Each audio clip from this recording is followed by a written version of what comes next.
পারে না। নেতাজি সম্পর্কে আরএসএস কিন্তু এই ইম্পর্টেন্ট আলোচনাটা ভেস্তে যাবে। প্লিজ একটু একে একে শুনি, প্লিজ প্লিজ।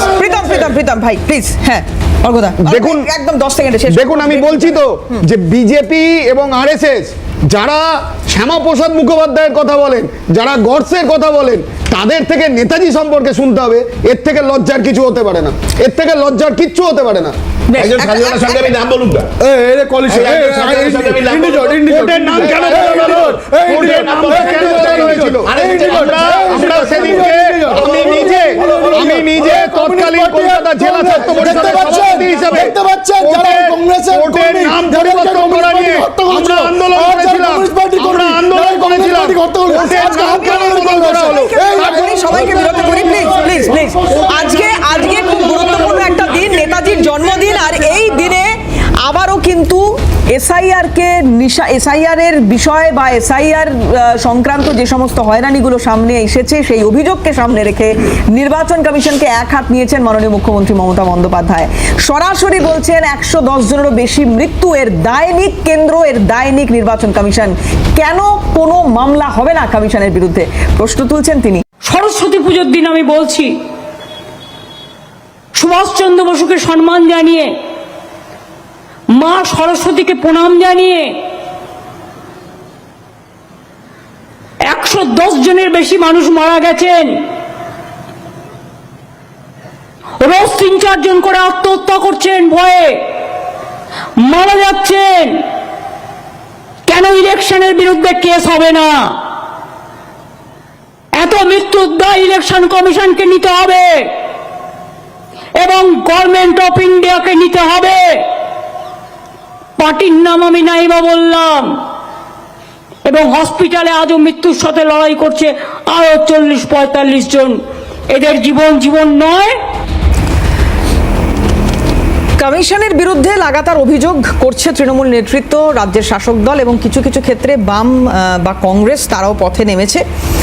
আনপ্ল্যান্ড ওয়েতে এসআইআর করা, হয়রানি ইত্যাদি অভিযোগকে সামনে রেখে আমরা দেখছি লাগাতার সেটা চলছে। কিন্তু কথা হচ্ছে, যখন শাসক দলের তরফ থেকে এই অভিযোগগুলো সামনে আসছে, এটা যেমন একটা ছবি আমরা দেখছি, সেই সময় আপনাদের মনে থাকবে যদি 1.5 সপ্তাহ মতো পিছিয়ে যাই, ফারাক্কার বিডিও অফিসে ভাঙচুরের ঘটনা ঘটল। সরকারি সম্পত্তি সেখানেও কিভাবে ভাঙা হয়েছে সেই ছবি আপনাদের নিশ্চয়ই মনে থাকবে। তো এই ঘটনার পরে 6 জনকে অ্যারেস্ট করা হয়। সেই 6 জনের মুক্তি হলো, তারা জামিনে মুক্তি পেলেন, তাদের ওপর পুষ্পবৃষ্টি হলো, তাদের গলায় মালা পরানো হলো, তাদেরকে সাদরে দলের শীর্ষ নেতৃত্বের নামে জয়ধ্বনি করতে করতে বার করে নিয়ে আসা হলো। এটা একটা ছবি। এগুলোর পেছনে যিনি রয়েছেন বা যিনি ছিলেন বলে অভিযোগ উঠেছিল, তিনি আজকে ক্ষমা চাইছেন। মনিরুল ইসলাম তিনি ক্ষমা চাইছেন। তিনি বলছেন যে কমিশনের কাজের ওপর পূর্ণ আস্থা রয়েছে। মন্তব্যে তার যে মন্তব্য, সেই মন্তব্যের ভুল ব্যাখ্যা হয়েছে। একটু যদি শোনাতে পারি এখানে, যে ঠিক সেই দিন কি বলেছিলেন মনিরুল ইসলাম, যে কোমর ভেঙে দেওয়ার কথা নির্বাচন কমিশনের। আরেকবার তাহলে আমাদের এটা নিয়ে আলোচনা করতে সুবিধা হবে। কোমর ভেঙে দেওয়া নির্বাচন কমিশনের সেই ঘটনার বা সেই বক্তব্যের ভুল ব্যাখ্যা হয়েছে বলে বলছেন মনিরুল ইসলাম। কি বলেছিলেন সেদিন একটু শোনাই আপনাদের, দেখুন। এই ঝান্ডা কমছি, ঝান্ডা চলবে না, লাঠিতে ভাঙতে হবে, লাঠিতে। কোমরকে ঢিলা করে দিতে হবে নির্বাচন কমিশনে। মানুষকে নিয়ে ছেলা চালানো করছো, পট্টা নিয়ে ঘেরাটোপের মধ্যে আছো না, তুমি আকাশে আছো, পাতাল থেকে ছেঁচড়ে বের করবো। শুধু ইশারায় বলবো 19 তারিখে ফাইনাল লিস্ট বের হবে। তখন কিন্তু যদি সব ঠিকঠাক হয়, আর নচেত দেখবেন চারদিকে আগুন জ্বলছে, কিচ্ছু করার। অভিযোগ উঠেছিল উস্কানিমূলক মন্তব্য, তার জেরে ফারাক্কার ওই ছবি। আমি আর ওইখানে যেতে চাইছি না এই কারণে, কারণ আজকে যে আপডেটটা এলো, এখানে একটা চিঠি উনি লিখলেন এবং এই চিঠিতে উনি বলছেন যে আমার মন্তব্যের ভুল ব্যাখ্যা হয়েছে, কমিশনের কাজের ওপর পূর্ণ আস্থা আছে, নাগরিকদের ভোটাধিকার সুনিশ্চিত করা এটাই এই মুহূর্তে এসআইআর এর লক্ষ্য হওয়া উচিত। ক্ষমা চাইছি, আমার কৃতকর্মের জন্য আমি ক্ষমা চাইছি। এটা বলার পরেই হঠাৎ করে আবার মনিরুল ইসলাম তার ফর্মে ফিরে গিয়েছেন। কি বলেছেন দেখুন। সংবিধান অধিকার দিয়েছে, আমি প্রধানমন্ত্রীর সমালোচনা করতে পারবো, যে কোনো মানুষের সমালোচনা করার অধিকার এই সংবিধান দিয়েছে, এই সংবিধান দিয়েছে। কণ্ঠরোধ করবো আমাকে, আমার কণ্ঠরোধ করার চেষ্টা হচ্ছে। আরে আমার আপনার জন্য যদি আইন খোলা আছে, তা আমার জন্য আইন খোলা আছে। যতগুলো লোক কমিশন বলছেন এফআইআর করা নির্দেশ, কেন সেই এফআইআর এখনো করা হলো না? রাজ্য পুলিশের ভূমিকা নিয়ে প্রশ্ন উঠছে। আবার এদিকে মনিরুল ইসলাম বলছেন যে যদি প্রয়োজন হয় নির্বাচন কমিশনের বিরুদ্ধে আমিও স্টেপ নিতে পারি, কণ্ঠরোধের চেষ্টা হচ্ছে। বিষয়টা ঠিক কোথায় দাঁড়িয়ে রয়েছে? প্রদীপ্ত দাকে দিয়ে শুরু করবো। প্রদীপ্ত দা, দেখো, একজন ব্যক্তি যখন কোনো কমিউনিকেশন করে, সেই কমিউনিকেশনের ফলে যদি কোনো অশান্তি হয়, সেইটা কোনোভাবে সমর্থনযোগ্য নয়, কোনোভাবে সমর্থনযোগ্য নয়। ব্যর্থহীন ভাষায় বলছি। কিন্তু ঠিক একইভাবে যখন এতগুলো মানুষের অসুবিধা হচ্ছে, এতজন মানুষ হয়রানি হচ্ছেন, ক্র্যাশ নিয়ে চলে আসছেন, নাকে অক্সিজেন মাস্ক নিয়ে চলে আসছেন, তাদেরকে বিভিন্নভাবে লাইনে দাঁড়াতে হচ্ছে, এবং সেই লাইনে দাঁড়িয়ে যাওয়ার পরে যারা আরও বেশি একেল হচ্ছে যে আবার তাদেরকে ডাকা হচ্ছে, ডকুমেন্ট ঠিক করে নিচ্ছে না, ডকুমেন্ট ঠিক করে রিসিভ কপি দিচ্ছে না, সেটা কোথায় যেন পিছনে চলে যাচ্ছে, এই কমেন্টগুলো যেন সামনে চলে আসছে। এই যে ন্যারেটিভ সেটটা, সেই ন্যারেটিভ সেটটার কনটেক্সটে খুব পরিষ্কারভাবে বলতে চাই, এসআইআর প্রক্রিয়ায় মানুষের হয়রানির জন্য election commission should take responsibility. এবং যে আমরা যে প্রথম দিন থেকে ঠিক ছিলাম, সেই ঠিক থাকার উত্তর সুপ্রিম কোর্ট বারংবার দিয়ে দিয়েছে, তারা নির্দিষ্ট ডাইরেকশন দিয়ে দিয়েছে। প্রদীপ্তদা যে কথা বলছেন, নির্বাচন কমিশনকে এর দায় নেওয়া উচিত, এর দায়িত্ব নেওয়া উচিত, মৃত্যুর দায়িত্ব নেওয়া উচিত, মৃত্যুর দায় নেওয়া উচিত, যেটা মাননীয় মুখ্যমন্ত্রী বলছেন। কিন্তু কথা হচ্ছে যে কমিশন যদি এই দায় দায়িত্বগুলো নেয়, তাহলে সেটা পুরোটা কমিশনের উপর ছেড়ে দিন। সেটা কি করা সম্ভব? কেন বলছি এই কথা? কারণ কমিশনের এই মুহূর্তে রাজ্যের প্রশাসনের উপর কোনো আস্থা নেই। তারা যে কথা বলছে, 294 জন বাইরে থেকে মাইক্রো অবজারভারকে নিয়ে আসা হচ্ছে, বাইরের রাজ্য থেকে। আনতেই পারে, 294টা দিয়ে যদি 294টা বিধানসভা অঞ্চলে ওনারা কিছু করতে পারেন, করতেই পারেন। আমরা দেখেছি কত দফা ভোট করেছেন, আমরা দেখেছি কত ব্যাটালিয়ান সিআরপিএফ এনেছেন, কতভাবে হামলা, কত রকম হামলার অভিযোগ এসছে, তারপরেও তো তৃণমূল মানুষের আশীর্বাদ পেয়েছে। সেটা ভোটের একটা প্রক্রিয়া। কিন্তু সেই ভোটের প্রক্রিয়ায় যখন মানুষের অসুবিধার জন্য দিনের পর দিন, মানুষের খুনের জন্য, মানুষের রক্ত অবস্থার জন্য দিনের পর দিন আমরা শো করেছি, আমাদের নেতারাও অনেকে চলে গিয়েছেন, সেই নিয়ে যখন এত তরজা হয়েছে, আজকে একজন নেতা যা বলেছেন তার জন্য ক্ষমা চেয়েছেন, বা পুলিশ কি করবে বা ইলেকশন কি করবে সেটার প্রসিডিওরাল একটা জায়গা, সেখানে কোনো ভুল হলে যে দোষী সে শাস্তি পাক, আইন অনুযায়ী সে শাস্তি পাক, কোনো অসুবিধা নেই। কিন্তু আমার মানুষের যে হয়রানি, সেইটা আবারও বলছি কোথাও সাইড লাইন হয়ে যাচ্ছে, এটাও লজিক্যাল ডিসক্রিপেন্সি হয়ে যাচ্ছে। মানুষের অধিকারের জন্য যদি গলা ফাটাতে হয়, বারংবার বারংবার গলা ফাটাবো, কিন্তু আবারও বলছি তার জন্য কোনো অশান্তি এবং তার জন্য কোনো বিদ্বেষমূলক জায়গা, সেটা আমরা সমর্থন করব না। গলা ফাটাচ্ছে বিজেপির দাবি অনুযায়ী। বিজেপি গলা কি ফাটাচ্ছে সেটা বোঝা যাচ্ছে, 52 জন জেলে আছে বিহারে। আপনারা বিএলও সাবধান, আপনাদের জেলে পাঠিয়ে দেবো। 1,25,00,000 লোক বাংলাদেশি রোহিঙ্গা, টার্গেট সেট করে দিচ্ছি।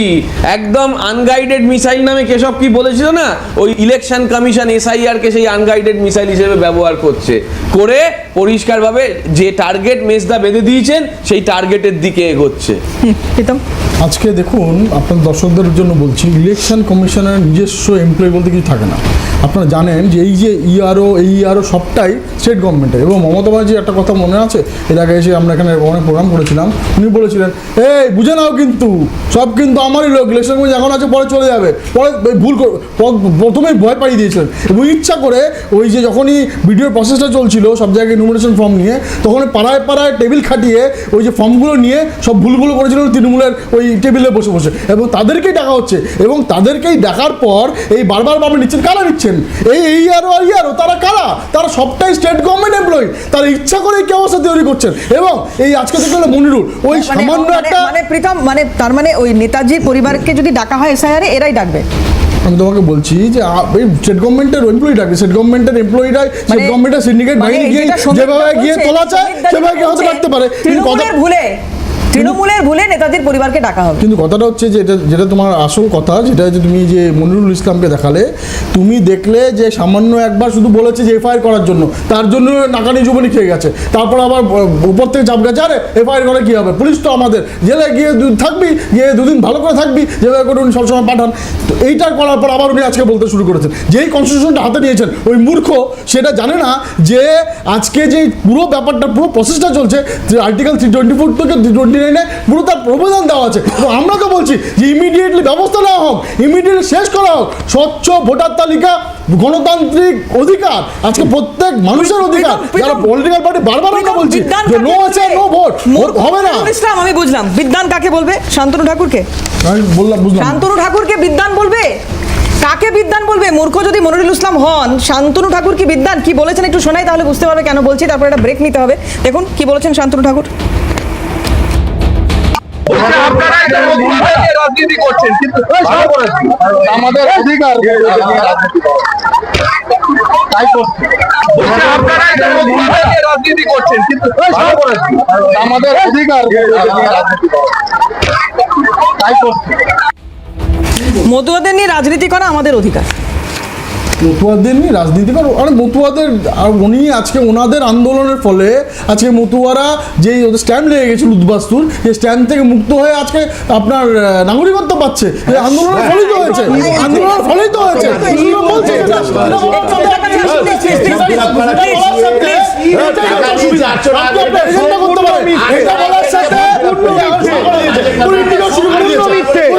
শুরু করে দিয়েছে, শুরু করে দিয়েছে।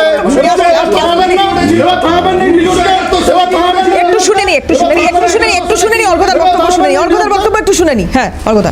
বিজেপি মুখপাত্র অন এয়ার ক্যামেরায় বসে বলছে উদ্বাস্তুদের নাকি বিজেপি জায়গা দিয়েছে। তাহলে 1971 সালে এশিয়ার মুক্তিযুদ্ধ ইন্দিরা গান্ধী কি করেছিলেন? ইন্দিরা গান্ধী কি করেছেন? নাগরিকত্ব বিজেপি সরকার এসে দিয়েছে। প্রীতম বলছে না, আমি বলছি শ্রমিক ভট্টাচার্য অর্ঘদা, শ্রমিক ভট্টাচার্য আজকে বলছেন যে ভারতবর্ষের বাইরে ছিল মালদা, মুর্শিদাবাদ, নদিয়া, আমরা মালদা, মুর্শিদাবাদকে ভারতের অন্তর্ভুক্ত করেছি, আর কারা বাইরে পাঠিয়েছিল? চন্দন দ্বারা। শ্রমিক ভট্টাচার্য বলছেন না। দেখুন, উনি ভালো বক্তা, বিভিন্ন সময় দেখেছি তার বক্তৃতা, কিন্তু উনিও যে পুরোপুরি আরএসএস এর তৈরি করা বা এই বিজেপির তৈরি করা হোয়াটসঅ্যাপ ইউনিভার্সিটির মধ্যে পড়ে গেছে, এটা দেখে দুঃখ লাগছে। কারণ এক মিনিট কারণ উনি যে কথাগুলো বলছেন, উনি ইতিহাস ভুলে গেছেন। কারণ ভারতবর্ষের প্রধানমন্ত্রী, এশিয়ার মুক্তিসূর্য ইন্দিরা গান্ধী বিদেশি দুঃশক্তি যারা ছিল তাদের চোখে চোখ রেখে লড়াই করেছিল বলে বাংলাদেশ তৈরি হয়েছিল। যারা উদ্বাস্তু বলছেন আপনারা, তাদেরকে নাগরিকত্ব দিয়েছিল। আপনাদের লজ্জা লাগে না? আপনাদের লজ্জা লাগা উচিত। আপনাদের একটু নিয়ে নি চন্দন, একটু নিয়ে নি চন্দন, প্লিজ। আমি ব্রেকের টাইম হয়ে যাচ্ছে আমার, প্লিজ।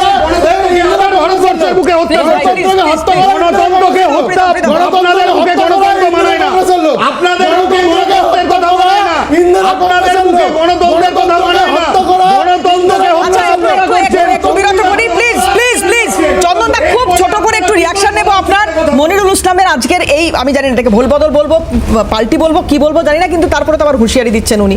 কিভাবে দেখছেন এই বিষয়টা? দেখুন, আমি দেখছি খুব ঠান্ডাভাবে, বুঝছি যে গলার উচ্চতায় আমাদের কথাগুলোকে থামিয়ে দেওয়ার প্রবণতা বিজেপির আছে, ঠিক একই ধরনের উচ্চতা দেখিয়ে ইলেকশন কমিশন অফ ইন্ডিয়া সে কিন্তু মনিরুল ইসলামের নামে এফআইআর করতে পারেনি এখনো পর্যন্ত। কেন? দেখুন, একটা গোটা বিডিও অফিস ফারাক্কার ভাঙচুর করে দেওয়া হলো, ভেঙে দেওয়া হলো, 72 ঘন্টা পেরিয়ে গেল, এখনো পর্যন্ত কোনো এফআইআর করার হিম্মত হয়নি। ঠিক যেমন সারদা থেকে নারদা হয়ে আরজিকর হয়ে এই ইডির ঘটনা পর্যন্ত একই রকম ভাবে ইডি দাঁড়িয়ে থাকলো, বসলো, ডায়েরি নিল, মাল গাড়িতে তুললো, আবার পরের ডাকাতি কোথায় করতে যাবে সেটা বলে গেল, দাঁড়িয়ে দাঁড়িয়ে দেখলো। ঠিক একই রকম ভাবে ইলেকশন কমিশনের হিম্মত আছে? ভাই প্রীতম যে এত জোরে চিৎকার করছে, অত জোরে বলতে পারবে মনিরুল ইসলামকে কালকে, এর আগেও তো ইলেকশন কমিশন সুমোটো এফআইআর করেছে অনেকের নামে, বিভিন্ন রাজনৈতিক দলের নেতাদের নামে সুমোটো এফআইআর করেছে, বলেছে নির্বাচনে দাঁড়াতে দেবো না, বলতে পারবে? ফলে সব মক ফাইট টেলিভিশনের পর্দায় আপনারা দেখুন, দেখতে থাকুন। এবার আপনাকে বলি, ইলেকশন কমিশন বলেছিল দুজন ইয়ারোর বিরুদ্ধে এফআইআর করতে, আজ পর্যন্ত এফআইআর হয়েছে? তাহলে আপনি এটা বুঝে রাখুন, তৃণমূল কংগ্রেসও এটা চায়, বিজেপিও এটা চায় যে এটা নিয়ে রাজনীতি হোক। এবার আপনাকে একটা উদাহরণ দিই, মালদার মানিকচক বিধানসভা নূরপুর গ্রাম 1300 ভোটার আছে, 1200 ভোটারের নাম ডাক পড়েছে আপনার এই হিয়ারিং এ। 1300 মধ্যে কে বিএলও? সামেদ আলী, এই প্রদীপ্তর খুব কাছের লোক, তৃণমূল কংগ্রেসের প্রাথমিক শিক্ষা ছিলেন নেতা সামেদ আলী বিএলও। বিজেপির বিএলও কে? দুজনে মিলাপি দেখুন 1200 মানুষকে দেখেছে একটা নূরপুর একটা। তা মানুষ খেপে যাবে না? কিন্তু খেপে যাওয়ার জন্য অফিস ভাঙচুর করে দিতে হবে, আর সেটা দাঁড়িয়ে দাঁড়িয়ে তৃণমূলের প্রশাসন দেখবে আর বিজেপি টিভিতে বাজার গরম করবে। এটা হতে পারে না। একটা মামলা তো সঠিক যে কথা চন্দনদা বলছিলেন ইডির ভূমিকা নিয়ে প্রশ্ন উঠছে, কেন উঠছে সে কথা আপনাদের। সিজিও কমপ্লেক্সে ইডি ডিরেক্টর রাহুল নবীন তিনি এসেছেন, গুরুত্বপূর্ণ বৈঠক হয়েছে, কি নির্দেশ দিয়ে গেছে সেটা তো আগামী সময় বোঝা যাবে। কিন্তু একটা তথ্য এখানে একটু দিয়ে রাখতে চাইবো, এটা হচ্ছে 2025-এর অগাস্টের একটা তথ্য দিচ্ছি, যেখানে রাজ্যসভায় তৃণমূল সাংসদ সাকেত গোখলে তার একটি লিখিত প্রশ্নের উত্তর, সেই উত্তরে কেন্দ্রীয় অর্থ প্রতিমন্ত্রী বলছেন 2015-র 1 জানুয়ারি থেকে 2025-এর 30 জুন পর্যন্ত prevention of money laundering act গত 10 বছরে মোট 5892টি মামলা দায়ের করেছে ইডি। এর মধ্যে মাত্র 8টি মামলার রায় সাজা ঘোষণা হয়েছে 15 জনের। এর অর্থ আর্থিক তছরূপের মামলায় ইডির সাফল্যের হার বা স্ট্রাইক রেট হলো 0.13%। প্রদীপ্ত দাকে দিয়ে শুরু করব, কিভাবে দেখছেন? দেখো, আমরা বারবার বলেছি ইডি বিজেপির একটা সরাসরি প্রতিষ্ঠান হিসেবে না কাজ করলেও একটা স্লিপার সেল হিসেবে কাজ করছে কিনা, তা ধরে ধরে টার্গেট করছে। 2023 সালে সেই শীতকাল মনে আছে, 3টে ডেট, কোথায় কোথায় কার কার বাড়িতে কে কে যাবে শুভেন্দু অধিকারী বলে দিচ্ছিলেন। তখন আমরা বলেছিলাম মজা করে বোধহয় ইডির নতুন ডাইরেক্টর এসছে, বা ইলেকশন কমিশনের আজকে দেখছিলাম নতুন ইলেকশন কমিশনার এসছে। ফলে ওরা যা বলে ইডি, সিবিআই, ইলেকশন কমিশন তাই করে। এইটা তো মানুষের কাছে সন্দেহ হয়ে যাচ্ছে। কিন্তু চন্দনদা কিছুক্ষণ আগে অভিযোগ করছিলেন যে একটা অদ্ভুত সেটিং। আচ্ছা, সেটিংয়ের সঙ্গে সঙ্গে এই প্রতিনিয়ত আমাদের এই 2020 সাল অবধি যে সমস্ত অভিযোগগুলো এসেছে, তারপর তো আর কোনো অভিযোগ নেই। সেই সময় শুভেন্দু অধিকারী আমাদের দলে ছিলেন, বিজেপি তাকে চোর বলেছে।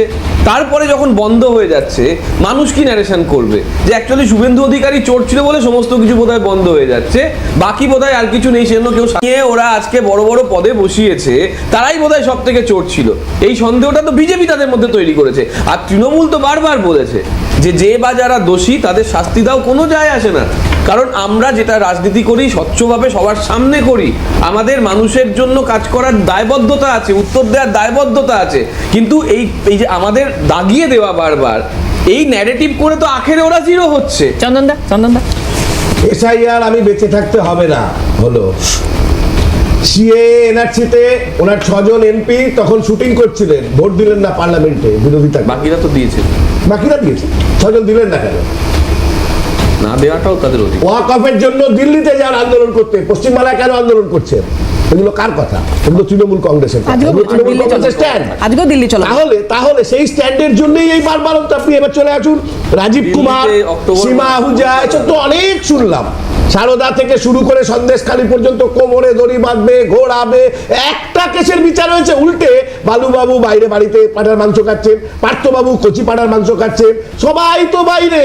ফলে এরপরে আর কি বলবে বাংলার মানুষ? কি বোঝে না যে এখনো আপনি ইলেকশন কমিশনের অফিস ভাঙচুর করে দিয়ে আসবে, এখনো এফআইআর করার হিম্মত হয় না, অথচ দলে দলে লোককে 6টা ছেলে দেখলেই, যদিও নরেন্দ্র মোদী 6টা ভাই। নির্বাচনের আগে বারংবার আমরা নির্দিষ্ট ভোটার, ভুয়ো ভোটারদের চিহ্নিত করে নির্বাচন কমিশনে দেওয়া হয়েছিল।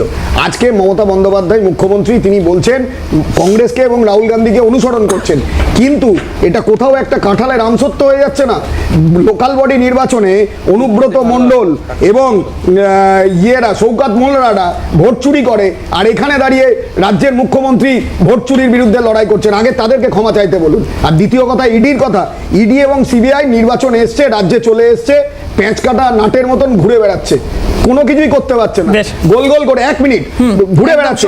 কিন্তু আমার কথা হচ্ছে যে এর আগে এতগুলো কেস আছে, তাদের রাজ্য সরকারের, রাজ্য সভার এমপি গোখেল যেটা বলেছেন, পার্সেন্টেজটা কি আছে, তাদের স্ট্রাইক রেট কি আছে, তদন্ত শেষ করার। এখানেই প্রশ্ন যে বিজেপি এবং তৃণমূল একই মুদ্রার এপিট আর ওপিট, বেশ, বেশ। মানুষকে ভুল বোঝাচ্ছে। প্রীতম, কংগ্রেসই প্রীতমের পশ্চিমবঙ্গে কাছে বিকল্প আসবো। শক্তি, ভোট কারণ বৈতরণী- বাংলার মানুষ, ভোট বৈতরণী বাংলার পেরোতে মানুষ তাহলে কেন্দ্রীয় এজেন্সিগুলোকে চাকরি লাগছে বিরুদ্ধে এই লড়াই অভিযোগ, করছে, এই বাংলার অভিযোগ মানুষকে please, সাথে নিয়ে এই কংগ্রেস অভিযোগ কথা এখানে হচ্ছে মুক্তি কিভাবে দেবে? কর্মসংস্থান, Please। প্রথম কথা হচ্ছে আজকে জাজমেন্টটা বাংলা গড়ার ইডি দেয় না, দেয় কে কোর্ট। আর এখানে এই দেখো ইন্ডিজোর এই তৃণমূলের বিরুদ্ধে বললো ইন্ডিজোর নিয়ে যাচ্ছে। হচ্ছে না কেন? একটাও কেস সম্পূর্ণ হচ্ছে না কেন? একটা কেস সম্পূর্ণ হচ্ছে না কেন? ইন্ডিজোর দেখেছেন? সম্পূর্ণ হচ্ছে না কেন? জয়লা কেলেঙ্কারিতে ইডির মামলার রায় কোথায়? চাকরি চুরিতে রায় কোথায়? চাকরি চুরিতে রায় কোথায়? জয়লা কেলেঙ্কারিতে রায় কোথায় ইডি সিবিআই? সেগুলো তো ক্লিয়ার করতে হবে। সময় শেষ। দেখা যাক ইডি এখানে আজকে যে বৈঠক হলো রাহুল নবীনের নেতৃত্বে, গতকাল থেকে এই বৈঠক শুরু হয়েছে, আগামী দিনে কোনো রূপরেখা সামনে আসে কিনা বোঝা যাবে যে এই বৈঠক থেকে কি বার্তা দিয়েছেন রাহুল নবীন। আগামী দিন সে কথা বলবে। আজকে প্রত্যেককে ধন্যবাদ সময় দেওয়ার জন্য, এবং আপনারা যারা আমাদের সঙ্গে এতক্ষণ ছিলেন আপনাদেরও ধন্যবাদ। শেষ করছি, অন্যান্য খবরের জন্য চোখ থাকুক সিএন।